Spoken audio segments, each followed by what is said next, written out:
là pour débattre. Improviser. Oui, alors c'est vrai que la question du durable, de fait, qui s'intéresse à l'humanité, s'intéresse aussi à la notion de développement durable, dans la mesure où, effectivement, la question culturelle, elle vient interroger aussi le rapport à soi, c'est-à-dire le rapport de l'humanité à elle-même, et de quel sens elle donne aussi à son existence. Alors, bien évidemment, le culturel est là aussi pour être un vecteur et un traducteur, un passeur de messages. Hein. C'est véritablement un passeur.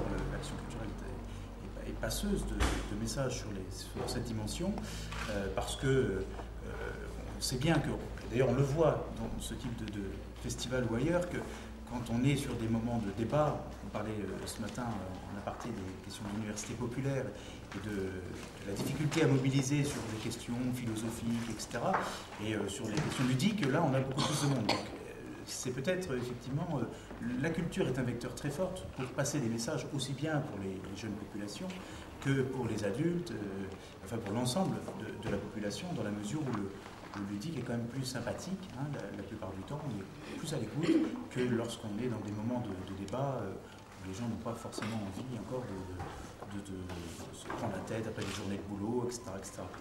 Alors sur la question du durable, on pourra peut-être revenir sur des expériences qui sont menées, hein, notamment à travers la monnaie électronique complémentaire qui s'appelle la monnaie Sol, j'en parlerai tout à l'heure, qui peut favoriser en tout cas l'action culturelle et en même temps s'inscrire dans les dimensions du durable, c'est-à-dire de revenir à une dimension territoriale, c'est-à-dire de partir du principe que à la fois la culture mais également la consommation peut largement aujourd'hui se situer sur un échelon territorial, un échelon local.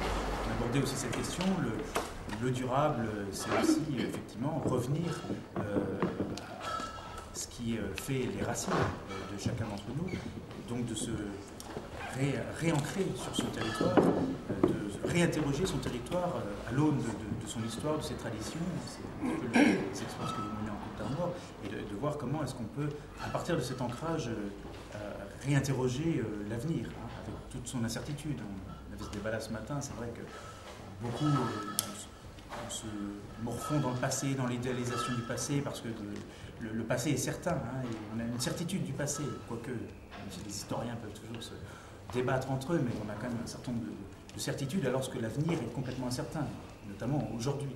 Et donc, de fait, il est toujours difficile de pouvoir s'interroger sur un demain. Quel demain possible? C'est d'ailleurs tout le débat autour du durable et du décroissant, par exemple, parce qu'il y a aussi aujourd'hui cette notion de décroissance qui arrive fortement, qui n'est pas un retour en arrière, mais qui est de dire aujourd'hui, parce qu'on a un mode de consommation qui est assez redoutable, on parlait des fruits Andros tout à l'heure, des fruits qui venaient du quatre coins du monde, même si l'entreprise peut tenir aussi un discours territorial, il n'empêche que aujourd'hui l'ensemble des entreprises, l'ensemble de nos modes de consommation sont des modes de consommation complètement mondialisés. Et donc la question de la décroissance vient réinterroger ça en se disant comment est-ce qu'on peut à un moment donné effectivement freiner un petit peu nos modes de vie contemporains si on veut laisser aussi d'autres territoires mondiaux se développer à la même vitesse que, en tout cas, dans les mêmes formes que nous, on s'est développé en Occident.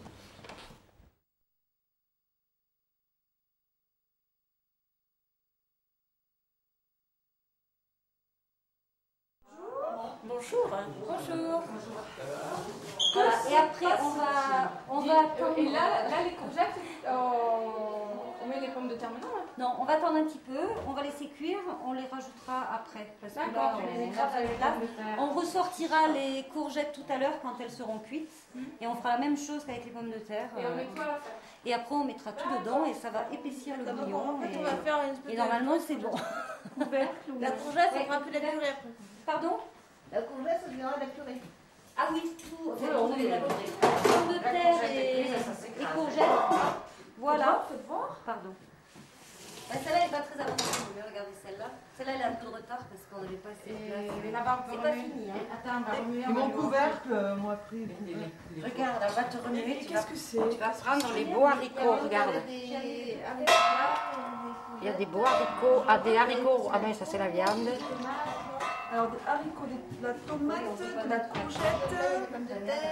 Et il y a des pommes de terre. La pomme de terre. Ouais, si tu veux, c'est le même plat, mais qui a Il y a un peu de retard. D'accord. Au moins. Au moins une heure et demie. On va faire là. Je crois que j'en ai amené qu'un. Tiens, je vais mettre ça. Et on a fait un mélange. Ça va servir à faire un Regarde les haricots. Regarde. Fais voir ça. Blanc. Haricots rouges, Haricots coco. Haricots coco. Et comment ça s'appelle tout ça là? Ça, La c'est pour faire soupe la au pistou. Et le pistou, il est là-bas. Le pistou, c'est la pommade. Pardon? C'est le pistou. Où est-ce qu'il est C'est le les haricots pistou? verts. Là-bas. Dans Suis. Et non, en fait, Alors, attendez, elle veut le filmer. Pardon mesdames. Là. Excusez-moi. Hein. Fais-le. Oh, je vais Je suis à la recherche du pistou. Il est là. Alors là, on a pilé de l'ail avec du basilic et on vient de rajouter des tomates avec du gruyère râpé. Oh, ben, dis donc. Ça s'ajoute après au dernier moment dans la soupe, juste dans la soupière avant de servir. Dans la soupe qu'on vient de voir à l'instant avec la courgette. Avec tout ça, oui, avec tous les légumes. D'accord. En tout cas, ça sent très bon. Ça sent très très bon. Qui est-ce qui a préparé le pistou? Oh, tout le monde. Parce qu'il faut hacher petit l'ail. un vrai travail basilic. Tout le monde est fatigué là. Et après, il faut mettre de l'huile d'olive et de l'huile de coude. Surtout de l'huile de coude. Merci beaucoup.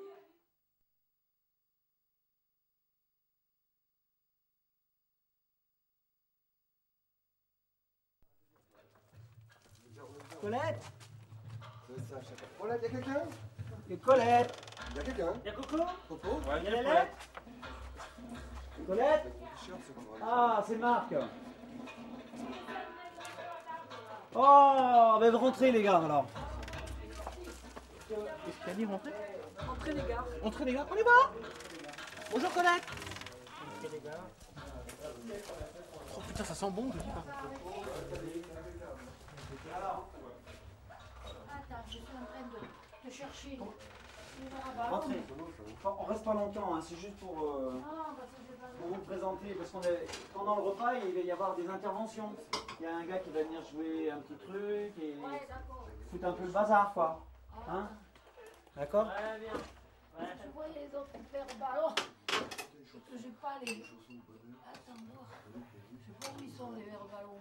Alors, c'est pas grave. alors, les 8 vont manger là. Ben, 3, 4, 5, 6, 7. Après, il y a la... Attends, c'est par là. On prépare un cocobon. Et les gens ils sont là. Et les gens sont là. Voilà, Et Colette, ils sont bien. Là-bas, attends. Oui, je vais les laver. Attends, il faut y avoir d'autres. la Dudu. Non, Viens dire vous allez bonjour à les laver. Vous voyez la poussière? ceux-là. Ah, mais vous. Ah, mais tant pis, allez. Tant pis. Mais ils Trois, n'ont pas attends. été sortis depuis la guerre. Ah, depuis la guerre, depuis que je Laquelle, suis à la laquelle retraite. Je leur mets l'argenterie pour que ça fera. Eh, faut faire attention qu'ils partent pas avec. Hein. Ah ben non, parce que je compterai les cuillères. Hein. Attention. Attends, fais voir s'il m'en manque que 3. Ouais, c'est bon. 1, Ouais, j'ai 2, compté 3. trois. Oui, C'est bon, Colette. c'est bon. Alors, Colette. Colette. Mais ça. j'évite de monter trop haut, Hein, pauvre. Colette. Ouais, C'est toi qui J'évite feras l'intervention. de monter trop haut parce que j'ai peur de tomber. Voilà. Et oui, c'est vrai. Et puis j'avais deux escabeaux, mais je les ai prêtés à mes voisins Bah alors. parce qu'ils font des peintures. Alors, je montais sur les chaises, non, maintenant c'est plus mon âge. Oh bah non. Ah non, je tomberai, alors je fais De toute façon, attention. même lui, il monte plus sur une chaise. Hein. Vous vous foutez de moi, mais Eh vous, non. mais vous vieillirez vous aussi. Voilà. n'ayez J'ai pas déjà vu, peur. moi. Vous C'est pas vieillirez. sûr. Qui c'est qui dit ça? Mais l'autre, il fait les photos, il parle en Elle même nous temps. agace là, l'autre, Oh, avec ses machines. mais là, t'es hein. qui, toi? Mais Colette, moi j'arrive, je connais pas là. Oui. Enchanté de te connaître. Et deux, mais c'était une Ah, mais je leur ai une dit que je star là, faisais il y a la la soupe. télévision, c'est quoi ça? Quoi? C'est une Non, star, non, c'est une faut pas le- star. c'est discret. Mais non, Ah non, je j'ai plaisante, je suis un J'ai coquin. voulu lui faire plaisir. Bon, mais, c'est vous super, voyez. Alors, lui, il viendra à un moment donné, mais on sera là. Il y aura avec Eric et moi. On viendra avec des musiciens, un truc comme ça. Mais ça, c'est la surprise. Et Ah Colette bon, et son mais moi, fiche. je suis à la soupe maintenant, parce que le matin, Voilà. j'étais Allez, pas maintenant, là. on la laisse. Allez, Dégagez. Ah, On la la laisse. sauce. Elle est Ah, Il dégagée. faut pas leur dire, Colette, comment M'agacez passer. pas, là. Faut pas dire aux gens qu'il y a Voilà. des Faut pas interventions. leur dire. D'accord. Non, à côté.